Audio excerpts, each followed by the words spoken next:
خدا کی قسم میں کھا کے کہتا ہوں، یہ پاکستان آج آپ لوگوں کی وجہ سے کام ہے، آپ کے بچوں کی اس قربانی کی وجہ سے آج یہ پاکستان قائم ہے۔ آج پاکستان کا نام پوری دنیا میں روشن ہے، آپ کے بچوں کی وجہ سے ہے۔ وہ انہوں نے اس ملک کی حفاظت کے لیے سب سے بڑی قیمتی چیز جان ہوتی ہے، اپنی جان کا نذرانہ پیش کیا انہوں نے، کہ جو اللہ کی راہ میں شہید ہوئے وہ میرے پاس زندہ ہے۔ اللہ بھی یہ کہتا ہے میرے پاس رزق آتے ہیں، اس سے بڑا کوئی رتبہ نہیں ہے کہ جس کو خدا خود کہے کہ وہ زندہ ہے میرے پاس، میرا دیا اور رزق میرے پاس، وہ کہتا ہے میرے پاس کھاتے ہیں۔ قدرت نے آپ کو کیا لوہے کا جگر دیا ہے؟ قدرت نے آپ کو پتھر کا دل دیا ہے؟ اتنا کچھ ہونے کے باوجود آج آپ ہم میں موجود ہیں اور ٹائم پہ یہاں پہ آ گئے ہیں۔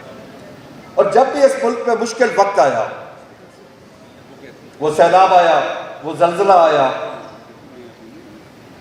دہشت گردی ہوئی، تو ہماری فوج سینہ سپر ہو کے کھڑی ہو گئی۔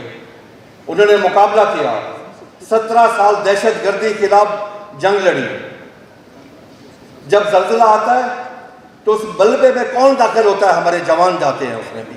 پاکستان قائم دائم ہے اور انشاءاللہ قیامت تک یہ قائم دائم رہے گا۔ یہ کلمے کے نام پہ بنا ہے، یہ قیامت تک رہے گا پاکستان۔ آج پوری دنیا میں الحمدللہ پاکستان ثالثی کا کردار ادا کر رہا ہے۔ آج اگر مکہ معظمہ کی، مدینہ منورہ کی حفاظت کا شرف کس کو ملا ہے؟ وہ بھی پاکستان کو ملا ہے۔